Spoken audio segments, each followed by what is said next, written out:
আসসালামু আলাইকুম। রাহি রাইফা ব্লগ চ্যানেলে আবারও সবাইকে ওয়েলকাম জানাচ্ছি। কেমন আছো সবাই? আশা করি কাছে এবং দূরে যে যেখানে আছো আল্লাহর অশেষ মেহেরবানিতে তোমরা সবাই ভালো আছো। আমিও আলহামদুলিল্লাহ তোমাদের দুয়ায় আমার পরিবারের সবাইকে নিয়ে আমি আলহামদুলিল্লাহ ভালো আছি।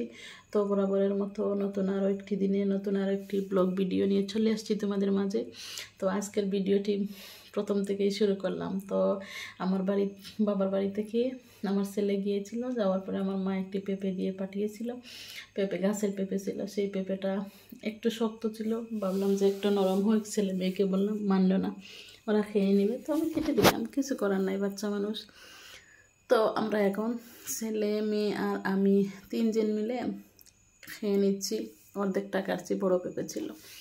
এদিকে আবার কয়েকটা কচুরলতি ছিল, সেগুলো কেটে বেছে পরিষ্কার করে রেখে দিয়েছি, কিন্তু এখন রান্না করব না, পরবর্তীতে রান্না করব। তো আমি তো অ্যাডভান্স আগে কাজ করে রেখে দিই, কারণ হচ্ছে সময় মতো আমি তাড়াহুড়া করতে পারবো না, সেজন্য ওগুলো অনেক রাতে, অনেক সময় আমি অনেক রাতে করি, কিন্তু এগুলো একটু কারেন্ট চলে গেছিলো, সেজন্য আমি বসে থেকে করে নিয়েছি। তো মনে করলাম তোমাদের সাথে একটু শেয়ার করি। রান্না করতে যাব, তখন দেখি রসুন মশলা শেষ হয়ে গেছে। তখন কি আর করার, ছেলেকে পাঠিয়ে দিলাম দোকানে। পাঠিয়ে দেওয়ার পর সে 1 কেজি রসুন নিয়ে আসলো। রসুনটা এইভাবে কেটে নিয়ে আমি বোলের ভিতর ভিজিয়ে রেখে দিয়েছি। তো এখন আমি একটা একটা করে হাত দিয়ে ছিলে নিচ্ছি। রসুনটা যদি এইভাবে না ভিজাইয়ে পরিষ্কার করতে লাগেন, তাহলে দেখা যায় পুরো গোয়া ময়লা সরে যায়।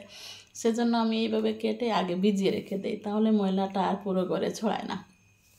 আর ফ্যানের বাতাসে তো রসুন, মনে করেন যে রসুনের খোসাটা অনেক দূর চলে যায়। তো রসুন ছিলে ফেলেছি, অফ ক্যামেরায় তোমাদেরকে আর তো দেখাই নাই। এখন ছিলে নিছি, এখন এগুলো আমি পাতলা পাতলা করে কেটে নেব, কারণ হচ্ছে ব্লেন্ডার মেশিনে দেব। তো ব্লেন্ডার মেশিনে যদি দেখা যায় আস্ত আস্ত গোটা গোটা রসুন দেই, তাহলে রসুন মেশিনটা আমার নষ্ট হয়ে যেতে পারে। সেজন্য আমার জিনিসের মায়া বেশি, কারণ নিজের টাকায় করেছি তো, সেজন্য এখন আমি পাতলা পাতলা করে ওগুলো কেটে রেখে দিয়েছি। কেটে তারপর ব্লেন্ডার করে নেব। তো তোমাদেরকে আর দেখাই নাই, ব্লেন্ডার করা হয়ে গেছে।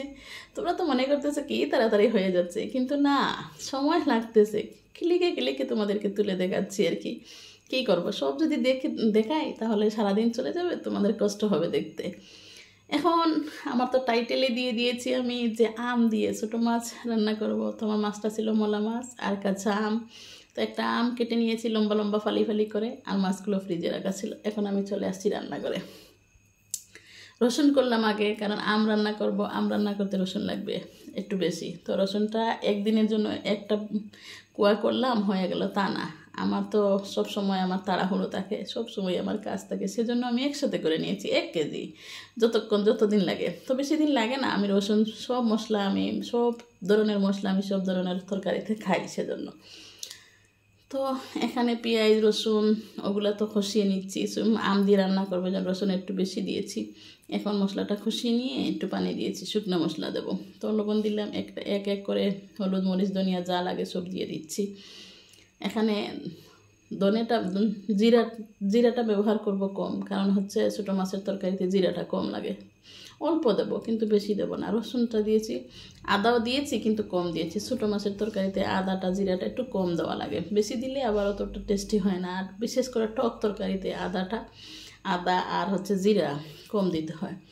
তো মশলাটা কষানোর পর দেখতেই তো পাচ্ছ তোমরা, আমার তেল ছেড়ে দিয়েছি আমার মশলা। এখন আমি দিয়ে দিলাম আমটা সিদ্ধ হওয়ার জন্য আমি ঢাকনা দিয়ে ডেকে দেবো, একটু নেড়ে ছেড়ে মশলার সাথে লাগিয়ে। তারপর আমি ঢাকনা দিয়ে ডেকে দেবো। আম যখন কাঁচা আম তাড়াতাড়ি সিদ্ধ হয়ে যাবে, একটু ডেকে দিয়ে দেবো যাতে সিদ্ধ হয়ে যায়। ঢাকনা দিয়ে দেওয়ার পর আম সিদ্ধ হয়ে আসলে তারপর আমি মাছ দিয়ে দেব। তো দেখো আমার আম সিদ্ধ হয়ে গেছে। এখন আমি নাড়ে ছেড়ে ভালো করে নেড়ে ছেড়ে তারপর আমি মাছ দিয়ে দেবো। মাছটা সিদ্ধ হয়ে আসলে ঝোল দিয়ে দেবো। ঝোলটা গাঢ় হয়ে গেলে তরকারিটা হয়ে যাবে। কিন্তু আম দিয়ে ছোটো মাছের তরকারির ঝোলটা এত বেশি টেস্টি হয়, খুব ভালো লাগে। আর বিশেষ করে আমের দিনে যদি আম দিয়ে তরকারি না খাওয়া হয় তাহলে ভালো লাগে না। অনেকে পছন্দ করে না, অনেকের পছন্দ আছে। আমার পছন্দ, তাই আমি রান্না করলাম, তাই আমি তোমাদের সাথে শেয়ার করলাম। যাদের পছন্দ হয়, যদি ভালো লাগে, তোমরা খেও, রান্না করে খেয়ে দেখতে পারো। এখন সিজন চলে গেলে আর পাওয়া যাবে না। এখন সবাই কাঁচা কাঁঠাল রান্না করতেছে। আমি কাঁচা কাঁঠাল পাবো কোথায়? আমরা যেখানে বাসা থাকি, আমাদের বাসা, সেখানে কাঁচা কাঁঠাল বাজারে ওঠে না, পাবো কোথায়? তো আমি এখন মাছের সাথে আম মাছের সাথে নেড়ে ছেড়ে দিয়ে ঢাকনা দিয়ে ঢেকে দিলাম। দেখো মাছ সব থেকে পানি ছেড়ে দিয়ে এরকম মাছ সব সিদ্ধ হয়ে গেছে। এখন আমি একটু জল দিয়ে দেবো যাতে মাছ এবং সবগুলো সিদ্ধ হয়ে একসাথে জল দিয়ে দেবো। দেখো নিচে লেগে যাচ্ছে, এই পর্যায়ে আমাকে পানি দিতে হবে। তো আমি একটু জল দিয়ে দেবো, বেশি দিব না, এগুলো হচ্ছে ছোটো মাছ, বেশি জাল দেওয়া তো লাগবে না, অল্প জাল দিলে হবে। তো আমি যেটুকু দিয়ে দিয়েছি জাল হয়ে গেলে আমার ঠিক হয়ে যাবে। তো এখন আমি জাল গাঢ় হয়ে আসা পর্যন্ত অপেক্ষা করতে হবে। তো ছেলে মেয়ে তো আবার ওই তরকারি আর এখন দিয়ে তো খাবে না, সেজন্য আমাকে আরও একটু ব্যবস্থা করতে হবে। সেজন্য আমি ব্রয়লার ভিজিয়ে রেখেছি, ফ্রিজ থেকে বাইর করে মশলাও বাইর করে রেখে দিয়েছি। এখন আমি তরকারিটা রান্না হয়ে গেলে মুরগির মাংসটা রান্না করে নেব। তো মুরগি আমি সবাই দেখি বা অনেকের পছন্দ কাঁচা রান্না করে খায়, আমি আবার কাঁচা রান্না করে খেতে পারি না। আমি ব্রয়লার মুরগির মাংসটা খাই কম, কিন্তু তারপরে যেটুকু খাই মাংসটা আগে বেজে নিতে হবে, তারপর খাবো, রান্না করব তারপর খাবো। অনেকে দেখি কাঁচা খায়, সেজন্য আমার মাংসটা রান্না করতে একটু সময় লাগে বেশি। তো দেখো কথা বলতে বলতে ছোটো মাছ দিয়ে তরকারিটা হয়ে গেল, কাঁচা তরকারিটা হয়ে গেল। এখন ওটা সরিয়ে দিয়ে আবার ব্রয়লার মুরগির মাংস বসাইলাম। তো মাংসটা আবার ভাজতে বসে দিলাম, লবণ মরিচ হলুদ মেখে ফ্রাই প্যানের মধ্যে দিয়ে দিলাম। তো ভাজা হওয়া পর্যন্ত তো অপেক্ষা করতে হবে। আমার অত সময় নেই যে আমি বসে বসে অপেক্ষা করে করে রান্না করব। আমি বসাইয়া দিয়ে চলে যাই আমার মেশিনে, সেখান থেকে আবার আসি, আবার যাই, এরকম করতে করতে অনেক সময় হয় কি তরকারি পুড়েও যায়, কারণ আমার মনে থাকে না। অনেক সময় হয় কি লাইভে যাদেরকে সময় দিচ্ছি মোবাইল থেকে, তো একজন মানুষ একটা প্রশ্ন করলো, সেই প্রশ্নটার উত্তর দিতে যায় আমি এদিকে রান্না যে তুলে দিছি সেটা আমার মনে থাকে না, ভুলে যাই। তো এসে দেখি পুড়ে গেছে, কি আর করব, অনেক সময় পুড়েও যায়, খাওয়ার উপযুক্ত থাকে না, অনেক সময় আবার খাওয়া যায়, অনেক সময় পুড়ে না, এইরকম সব মিলিয়ে আর কি আমার জীবন।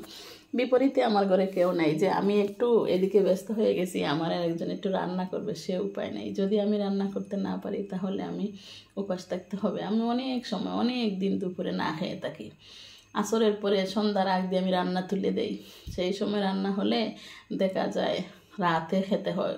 সন্ধ্যার পরে গোসল করি, তারপর রান্না হলে তারপর রাতে খাই, দুপুরে খাই না, অনেক সময় এরকম হয়। আর অনেক সময় আছে ঠিক মতো আমি খেয়ে নেই, কারণ সব সময় ঠিক নেই। এক সময় কাজের চাপ বেশি, দেখা যায় যে ভাবলাম যে সকালে রান্না করব, রাতে তো পারলাম না, আবার মনে হয় যে সকালে তো পারি না, আচ্ছা দুপুরে রান্না করতেছি, তো দেখা যায় একটা কাস্টমার চলে আসলো, না হয় কাজের চাপ বেড়ে গেল, আমি কিভাবে রান্না করতে যাবো, রান্না করতে যাওয়ার সময় নাই। তো এদিকে আবার ইউটিউবে এসে আরও বেশি ব্যস্ত হয়ে গেছি। তো একটা রান্না বসালে মনে হয় পরের দিন তো একটা ভিডিও আপলোড দিতে হবে, তো ভিডিওটা কী বানাবো, একটু ভিডিও করি। তো ভিডিও করতে যখন যাই, ভিডিও করে করে যখন রান্না করি, তখন তো মনে করি আরও বেশি সময় নষ্ট হয়ে যায়। আমরা যারা ভিডিও করি, যারা এই গ্রুপে আছে, সবাই তো জানি যে ভিডিও করতে কতটুকু সময় লাগে। সেই ভিডিওটা আবার ক্লিকে তুলে রাখলাম, সেগুলো আবার সাজাতে হবে, সেটা আবার ভয়েস ওভার দিতে হবে, সেটা আবার কত কাজ করতে হয় একটা ভিডিও আপলোড দিতে হলে অন্তত পক্ষে 4 থেকে 5 ঘন্টা কাজ করতে হয়। আমি তো তেমন একটা কিছু পারি না, যতটুকু পারি ওটুকুই করতে হয়, অনেক সময় করতে হয় আর কি।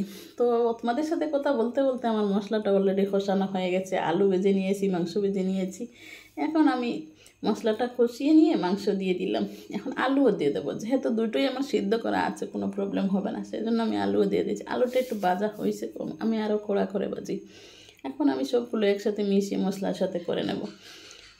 তো অনেক মানুষ আছে যেমন একটা বাসি তরকারি সকালে রাতের ছিল, সেটা না খেয়েছে, সকালে উঠে ওটা নষ্ট হয়ে যাবে, তা আমি নষ্ট করি না, আমি এটা একটা বক্সে করে ফ্রিজে রেখে দিই। অনেক সময় যখন দেখলাম আমি দুপুরে না খেয়ে থাকতে হবে, তো সেই ফ্রিজের তরকারিটা বাইর করে জাল দিয়ে আমি সেই তরকারি দিয়ে ভাত খেয়ে নেই। আমার এরকম অনেক সময় হয়, আমি তরকারি ফেলে দিই না, আমি ভাত ফেলে দিই না, আমি খুব নষ্ট করি কম, কারণ ওগুলো হচ্ছে নিজে উপার্জন করলে টাকাটা নষ্ট হয়, সেই জিনিসটা একটু আন্দাজ করা যায় নিজে ইনকাম করলে। আমি ইনকাম করি, তো আমি জানি জিনিসের অপচয় আমি করি না, করিও নাই, করবও না। তো বলতে বলতে আমার তরকারিটাও কষানো হয়ে গেছে, এখন নিচে লেগে যাচ্ছে, আমি এখন জল দিয়ে দেবো। জলটা গাঢ় হওয়া পর্যন্ত আমাকে অপেক্ষা করতে হবে। এ পর্যন্ত তোমরা যারা ধৈর্য ধরে আমার ভিডিওটা দেখে এসেছো, তোমাদেরকে সবাইকে আমার অন্তরের অন্তঃস্থল থেকে অফুরন্ত ভালোবাসা। যারা আমাকে ভালোবেসে ভিডিওটা দেখতেছো সবার কাছে আমার অনুরোধ, আমার ভিডিওটা ফুল ওয়াচ করে দেখবে। আর তোমরা তো জানোই আমার চ্যানেল মনিটাইজেশন চ্যানেলের কীভাবে ভিডিও দেখতে হয় তোমরা তো অবশ্যই জানো। আমি তোমাদেরকে কিচ্ছু বলবো না। আমার বন্ধুদের কাছে আমার অনুরোধ, তোমরা আমার ভিডিওটা ফুল ওয়াচ করে দেখবে, যেভাবে দেখা হয় সেইভাবে। আর ভিডিওর মধ্যে যদি কোনো ভুল ভ্রান্তি হয়ে থাকে তোমরা আমাকে ক্ষমার চোখে দেখবে। আর যদি ভালো লাগে তোমরা একটু আমার ভিডিওটি সাবস্ক্রাইব করবে এবং বন্ধুদের মধ্যে একটু শেয়ার করে দিবে, যাতে আমার ভিডিওটা সবার মধ্যে যেন পৌঁছায়। আমার ভিডিওর মধ্যে যদি কোনো কথাতে ভুল ভ্রান্তি হয়ে থাকে তোমরা আমাকে ক্ষমার চোখে দেখবে।